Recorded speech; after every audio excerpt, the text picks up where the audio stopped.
Welcome to Trigger Proof with Mikki Bey, the podcast that helps you stop reacting and start responding. I'm your host, Mikki Bey, emotional regulation coach, speaker, and guide. Each week, we'll explore real stories, practical tools, and conversations that will help you stay calm, confident, and in control, no matter what life throws your way. Let's get started. Welcome to Trigger Proof with Mikki Bey. I am so excited for our guest today. And this particular guest I asked to be on because we met at a networking event and she really tugged at my heartstrings because a part of my story is in her profession. And so we're going to get into that today. I have Miss Emma Justice with me, and she is a speech language pathologist. And we are going to get into all of the wonderful work she does with babies and parents. So Miss Emma, welcome. Thank you so much. So happy to be here. Yes. That was a wonderful introduction. You know what? We had such a brief time meeting each other at the event we were at over the summer, but we really connected quickly because when you told me what you did and I told you what I did, we were like, oh, we saw the synergy right there.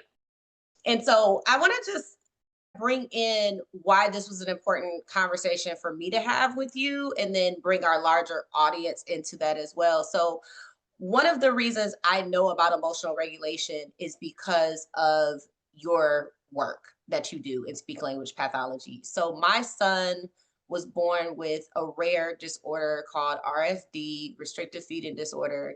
And we struggled from the moment he got here with eating, literally from the moment he got here. And I did all the lactation consultants. I had 3 different lactation consultants. I had taken him to see about getting if he had a tongue tie, which he didn't. I did everything under the sun, literally from the time he was born all the way until he was 3 years old, when we finally got the diagnosis of RFD as to why he was not eating solid food. And this was the time in my life where I was most dysregulated. And I was at that time still working in corporate, trying to manage being a wife, trying to manage being an executive, and I have a sick baby at home. And it was through taking him to speech pathology, to OT, to all of these different specialists that I learned about emotional regulation. So I want to throw it to you right there and just say, hey, what is it that you do and how is it that you can bring the emotional regulation piece into your industry? How does it come about? Yeah. As a speech language pathologist, so a lot of people do not know what we do. So I'll explain a little bit what we do and how that can relate to emotional regulation. So speech pathologists cover the lifespan, right? So they cover from infants all the way to geriatrics, to from birth to death, right? A lot of the times we come in as speech language pathologists after something has already happened, like a stroke, for example, with adults. And we come in to maybe fix the problem, right? Or rehab the problem. And a lot of the time, families or patients have gone through many professionals before they get to us, right? So that almost is the case in many situations. The only time I would have to say is a little bit different is when an adult has a stroke. So if an adult has a stroke, speech pathology is one of the first professionals that are called, right? So a lot of the times they will go to the emergency room and they will do their evaluation. But I work with pediatrics, I work with babies, and we start in the NICU, the neonatal intensive care unit.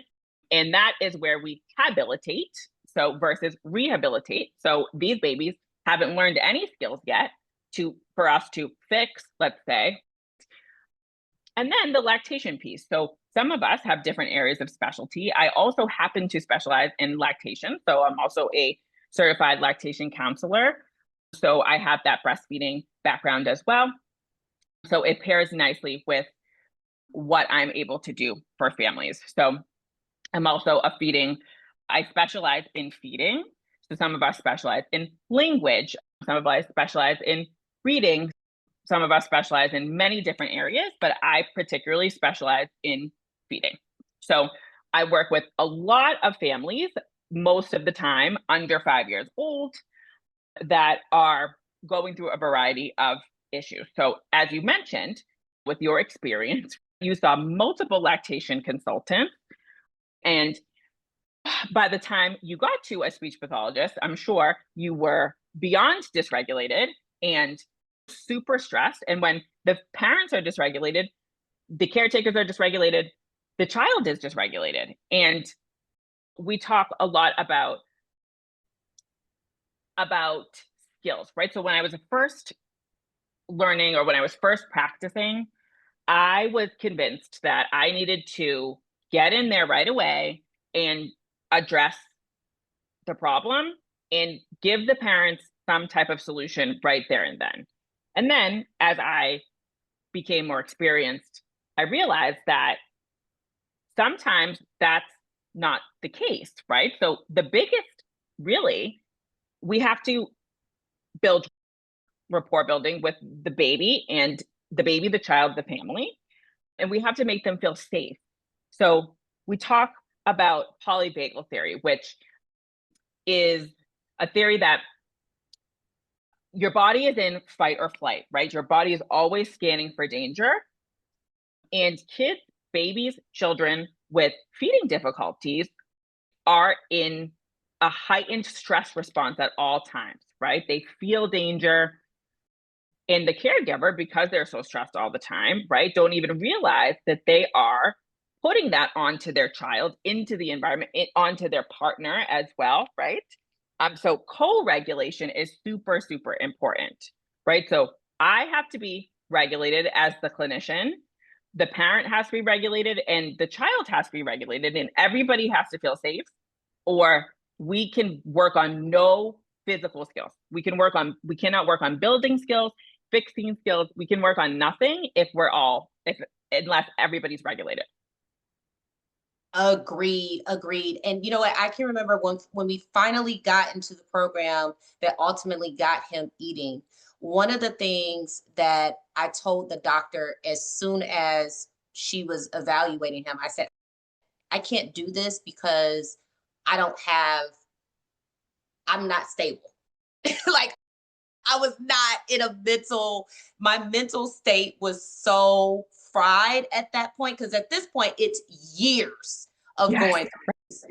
It's years with no answers, lots of money, going from doctor to doctor. And in my son's case, he is not autistic. And had he been autistic, I do believe we would have found this out earlier, because typically kids with RFD sometimes have autism. And so for us, with him not being diagnosed autistic, it created another barrier to us getting the diagnosis and getting the help. And as a mother, I was also dealing with family, friends, no one believing me. Yes. That this child had this issue. And I'm like, y'all, he's 2. He doesn't eat solid food. I'm like, I don't know what else to say. And I had people To grow out of it. He's just picky. And I was like, all no, the this is unsolicited advice. more than that. And it was just my intuition that let me know, no, this isn't something that is just going to blow over and pass over. And so I'm really glad that you mentioned that the caregiver has to be regulated in order for the child to be regulated. And then also the provider has to be regulated. And so having this conversation about emotional regulation is a broad topic, because if any one of those puzzle pieces aren't in sync, we're dead in the water for what the goal is. So what do you see mostly when, like in my case, I was the one who was dysregulated? Yep. What would you do in that particular situation where you're dealing with a caregiver who really just doesn't have it? Not like they don't want to be, or like they don't have a desire to be, but they are fried. And that was my case. So what would you do in that situation? So that's a great example. And I will never forget this family that I worked with that was my light bulb family, when I realized that I needed to pivot my practice towards emotional regulation and co-regulation. So I was working. So first of all, we are all overworked and underpaid. So, especially in healthcare and education, right? So, speech pathologists specifically, we work primarily in healthcare and education. So, our caseloads are ridiculous, right? Productivity standards, we are pushed to see more patients in less time, more kids in less time, right? In the school system, we're forced to put groups together.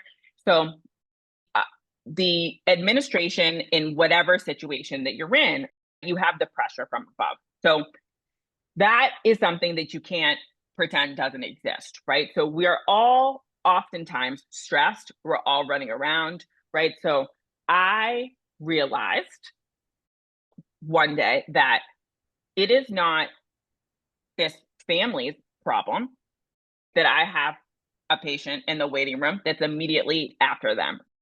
It's not, so I have to be present. So being present is so important. I try to teach when I teach a course, when I teach my students this, I say this all the time. We have to be present no matter what we're doing, no matter what's happening next, no matter what's going on at home, right? We have to leave everything at the door and we have to focus on just this family. And we have to ask the family to do the same thing. So my light bulb family was a mom. She had 5 kids, 2 twins. Okay, and they were surprised. The 2 twins were surprise babies, and the twins both were very medically complex, and they both had significant feeding difficulties.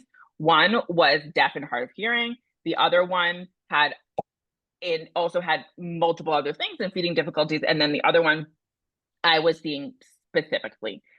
And she would come in, she would be super, super dysregulated, right? She would be, so first what she wanted, they were, I want to say around toddler age, so maybe around 2 years old. So this family, she immediately was like, you take them, I need a break.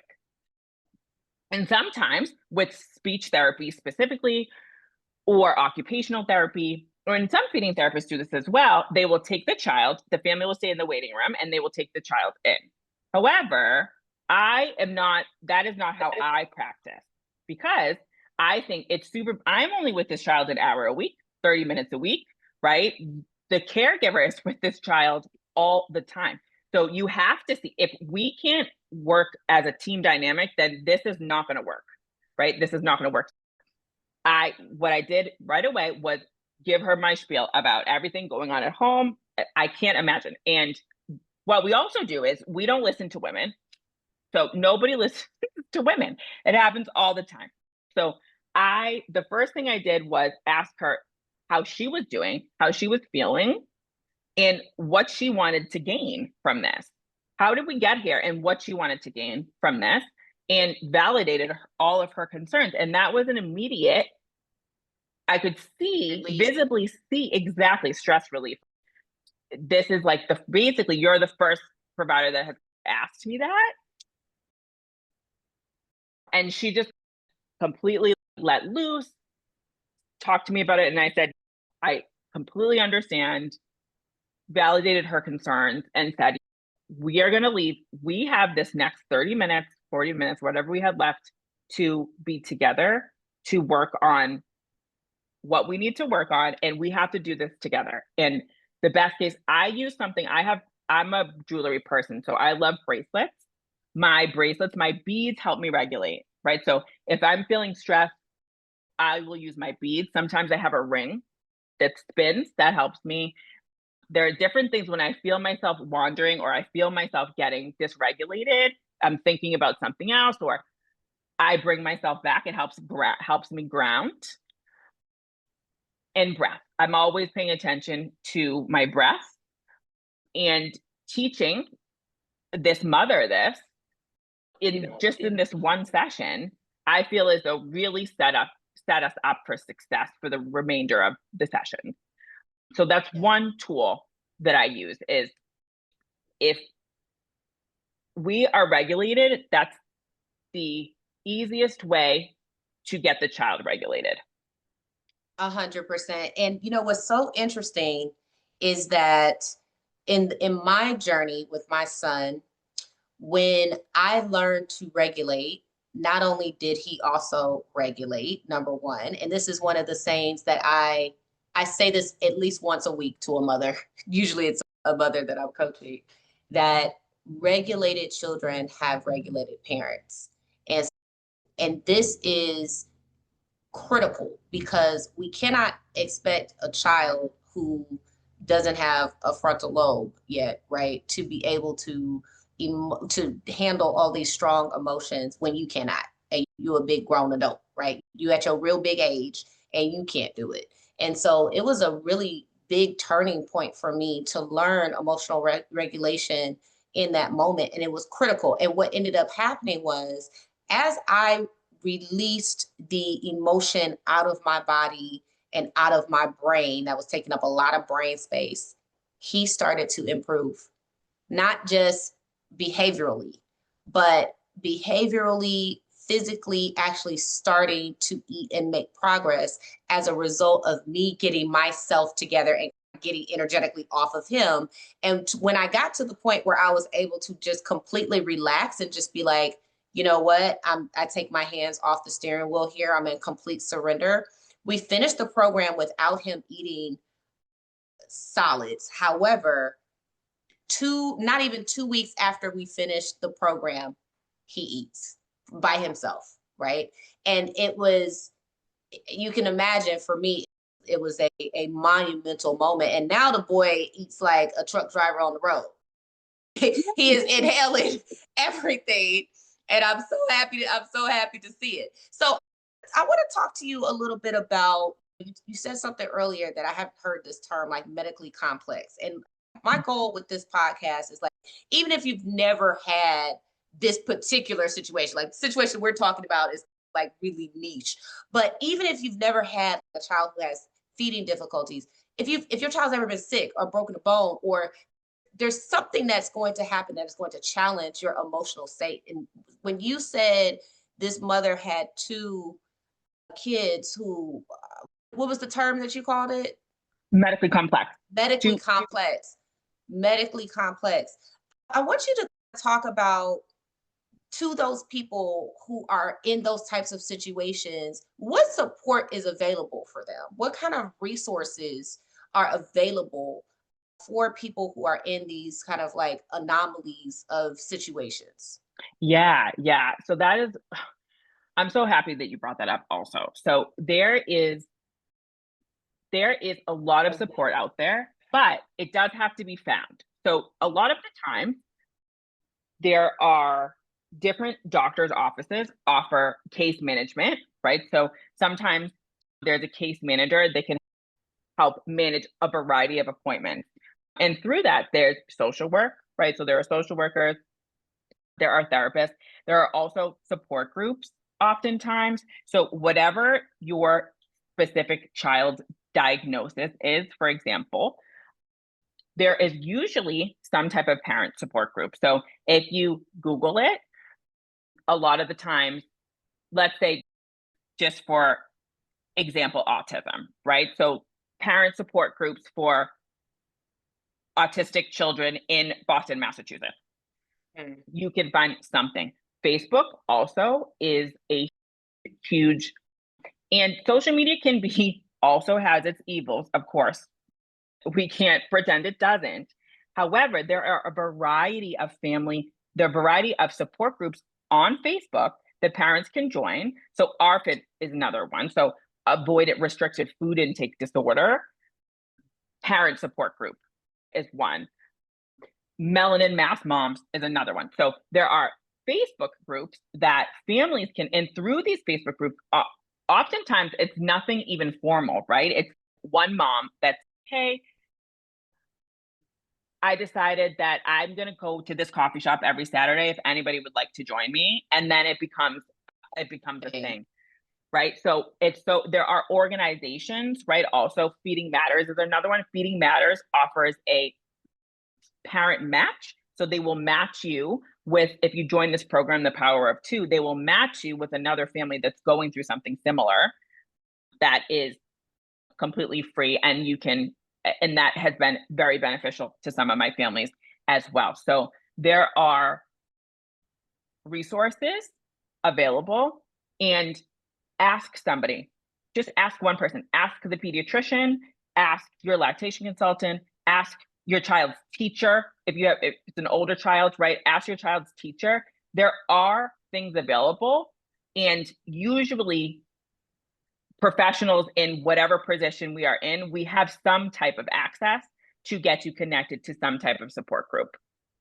I love that. So extracting whatever your situation is, take that advice, right? Whatever diagnosis it is, take the Mhm. advice of looking up the resources, asking for resources, advocating for yourself, right?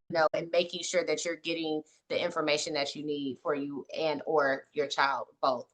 So I wanted to ask you, as far as your training, was emotional regulation a part of your training at all? Or is this something that you picked up and just saw the need, that there was a gap in you being able to do what you do if emotional regulation wasn't present? Like what was that like? Yeah. Uh, So happy that you said that. No, it was not a part of my training at all. So I have to say, I have learned so much about emotional regulation from my occupational therapy Mhm. friends. So oftentimes, but speech pathologists, occupational therapists, and physical therapists frequently work together, whether it's in the same clinic, at school together, what in the hospital, whatever it may be.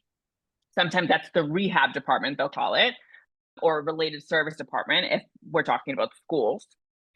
And so much, we talk a lot about sensory regulation, sensory dysregulation. We work frequently with a lot of children with autism, and that is a big part of the autistic profile is dysregulation, right? And usually we refer for occupational therapy, and they're the ones that have the tools to help this child regulate. So oftentimes now, because I've taken it upon myself to do additional education and learn about emotional regulation and sensory dysregulation and whatnot, I feel more equipped to handle or treat these patients on my own. However, when I first started, if I had a child, a patient, a student that was very dysregulated, I would often ask if I could do a co-treat with occupational therapy because I wasn't able to make progress.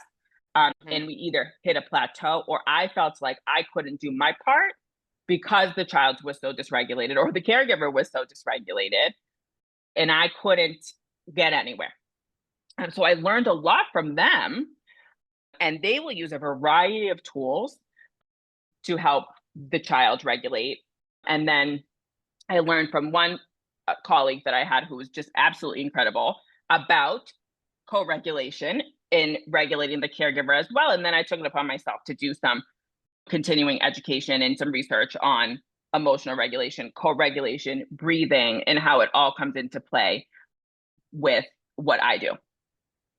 Yeah, you're right. I come to think about it, like you're jogging my memory now because it's been so long for me since I was in the world of like OT and speech language pathology. And so I'm thinking back to when we were introduced to some of the emotional regulation techniques and it wasn't OT. I'm just now thinking about it. And even using the body to move the energy through. I understand now what we were doing, right, was trying to move that energy through the nervous system so that he could then calm down.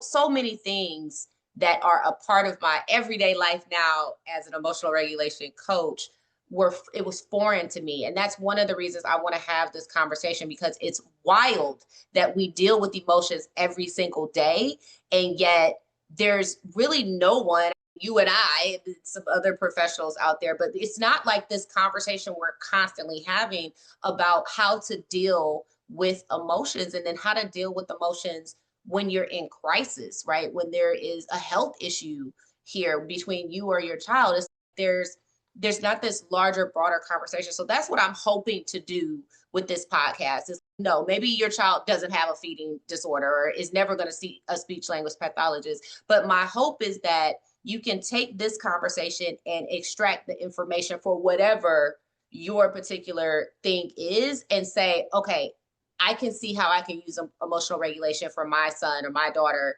and for myself in my family. Absolutely. I think that's super important. And I think also this translates over into so many areas of life, right? Even if you don't have kids, right? And we're talking about relationships, right? Like, let's talk about Yes. dating, marriage, relationships, right?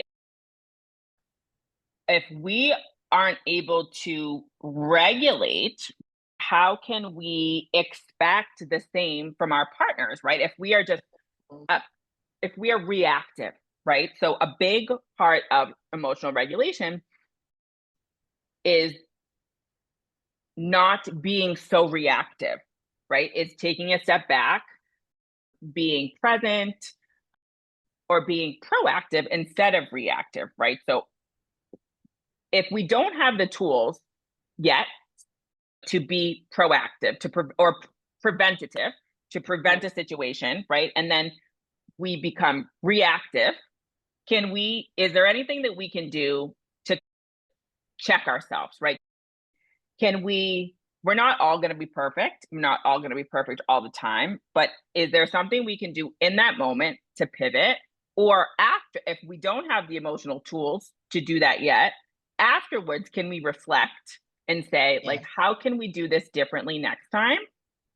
And how might other people around me react differently if I react differently next time? So Absolutely. I think that this goes for multiple situations. Getting mad in the airport, right? Mhm. Any type of situation, right? Not fighting fire with fire. The world is tough right now. There's a lot of stress and anxiety for many people in many situations. And I think that oftentimes approaching things with kindness, approaching things with grace can do a world of difference in a variety of situations. Absolutely, absolutely. And I want to point out some of the things you snuck in because you were so eloquent when you were sneaking all these tools in. But you talked about breath. You talked about having a physical, I would call it a physical anchor in your jewelry, your bracelet, your ring. I also teach all of my students and my clients about having something that you can do that soothes you that no one else knows that you're doing to soothe yourself. So mine is actually the palm of my hand on the side where my pinky finger is. I just rub it and nobody needs to even know what I'm doing. And look, I might have an itch or a scratch or whatever. And that just soothes me. And it is my physical reminder to ground myself, to keep myself here, to stay present, to tell myself everything is okay, and to just bring myself back to the current moment. So you snuck in a lot of jewels in this conversation, but I wanted to just highlight some of those. You also talked about being focused on your breath. And number one, above everything, I would always say is to go to your breath and remember that you can always breathe no matter what is going on. You could take that deep breath and you can just take a moment and pause. And therefore, that will stop you from being in a reactive state. It's going to put you in the position to be able to respond instead of react, which is really all that we want. I will say, I say this almost every podcast, but I have to because dysregulation is a part of regulation. So I don't want people to think that you're ever going to get to a point where, because we've said regulated a million times. And I want people to understand that when we say so and so is regulated, or a caregiver is regulated, or a mother is regulated, we're talking about a point in time. This is Yes. not yeah, this is not like you are regulated and now you are regulated forevermore. Like literally the clock starts over every second. You have to continuously put yourself back into getting into your own regulation. Did you have something you want to add? Yeah, I was going to say, it's funny that you say that because as therapists, right? So the world of therapy, we're taught to write goals and our goals have to be measurable, right? So oftentimes I will see goals from other therapists or grad students, right? And they'll say, so and so will do A, B, and C with 100% accuracy by so and so within 3 sessions. And I always say, 100% accuracy. I don't do I don't do anything with 100% accuracy. That is an unrealistic expectation. That is a Mhm. crazy expectation. Of course, we want to hold our kids, our students, our partners, ourselves to a high standard, but that is an unreasonable expectation, right? 100%, nobody does anything with 100% accuracy. Even if you want to say 90, 95%, anything like, we are all entitled to give ourselves some grace, we're all entitled to a bad day. We're entitled to bad moments. And as you said, dysregulation is a part of regulation. So we're going to start with moments in time, periods, minutes, seconds, whatever it is. We start small and we build up, but nobody is anything 100% of the time. Exactly. And I think it's important to realize that the reason why I say dysregulation is a part of regulation is because I don't want anybody to be surprised by their dysregulation. You are going to be dysregulated. You are going to be. Yes, you are going to be. And so the goal here is not to ever not be on the side of dysregulation. The goal is to be able to get back to your middle or your center quicker and with more clarity. And what, like you said, I was gonna say retrospection. Is that a word? Is retrospection a word? But the reflection of how you could do this differently the next time, I think that's enough, right? Like, you don't have to do everything perfectly. In my own life and in my own journey with emotional regulation, I have usually learned more from the moments of dysregulation than I have from the moments of regulation. And so I just want to, for our viewers out there who are listening to this, don't be discouraged if you're still finding yourself with a lot of moments of dysregulation. These are just opportunities to practice. It's opportunities for you to build your muscle, your internal core strength, and become a person who practices the skill of emotional regulation. Okay. So before we get out of here, I want you to tell the people how they can get in touch with you if they have any questions, and tell them about your organization as well. Yes, absolutely. So my business organization is called Justice for Infants, or Justice for Infant Feeding and Lactation. You can find me on Instagram. You can find me on Facebook, Linktree as well. Linktree is just my name, Linktree, Emma Justice.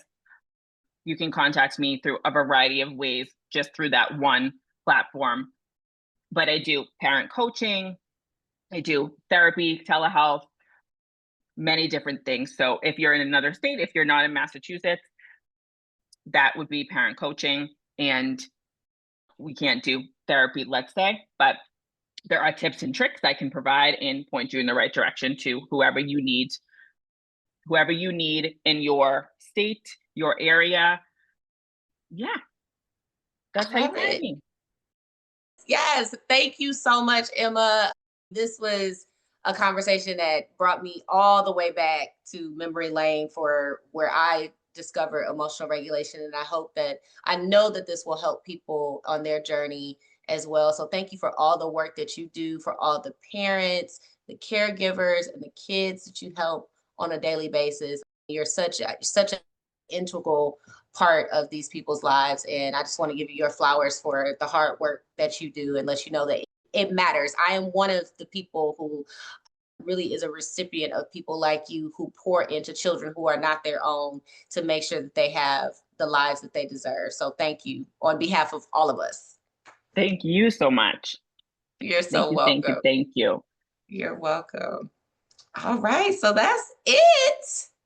We did it. Yay. We did it. Yay. We did it. Thank you so much. This was great. I'm excited to see how it comes out. I think you're a few in the can from now. So we have one that comes out Friday, and then I just taped another one today. So I would say probably 3 to 4 weeks, but we'll give you an update as to when it's going to come out. And did you have a chance to send your bio and all that stuff in? Oh, I don't know if I did. I will do that right now. I don't know if I did to your assistant or not. Yep, send it to my assistant. We'll put all of that information in the show notes. Any other like links or anything you want us to add. We're on all platforms. So this is going to go on my YouTube. It'll also be anywhere you can listen to Spotify, anywhere you can listen to podcasts. So it'll be on Spotify, Amazon, Apple, everywhere. So we want to make sure people can get to you. I love that. I love that. And I hope that I'm hoping, fingers crossed, that even as people listen, even if they don't have a child with a feeding difficulty or medical complexity, they stay and they listen too. I hope so too.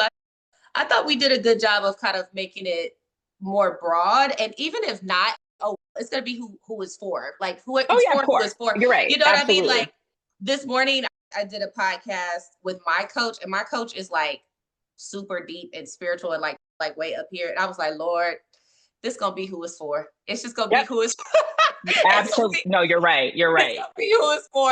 And And sometimes I when I don't do, yeah, no, you're right. Because sometimes when I do these talks and these podcasts, like depends on who I'm talking to, whatever, we'll really get into God or we'll really get into uh-huh. like spirituality or whatever it is. And you're right. That's not gonna click with everybody. Everybody, But right. whoever clicks with it is gonna click with it. That's it. And that's why we have different episodes of different people coming in to expose them. And listen, if I would have come across this when I was going through this, I would have been so grateful. You know what I mean? Like Absolutely. this Right. was, man, this was a season in my life that really almost took me out for real. Yeah. Like I was to the white meat. Yeah. So, so I'm so from the bottom of my heart grateful for what you do. It's so important. So truly, thank you so much. Absolutely. We'll be in touch soon, definitely, Yes, for because sure. I'm working on also like a parent, not a support group, but a parent. It probably will turn into a parent support group, but for specifically like working mothers. Because as you mentioned, you were in corporate, right? And the Yeah. amount of times that I get this, like everything is on a Wednesday at 11 a.m. or everything is on a Tuesday at 10 o'clock in the morning. Like I'm at work. So Yeah. they don't have these appointments, these groups, these whatever at these mommy and me classes on the weekends or in the evenings. So I'm working on that and I'm hoping to bring in some guest speakers. I think that would be so great for you to I'd love talk to it. your mom. Yeah, anytime. Let me know. I'm there. Yeah, Anytime great. we can collaborate, I'm happy to do that.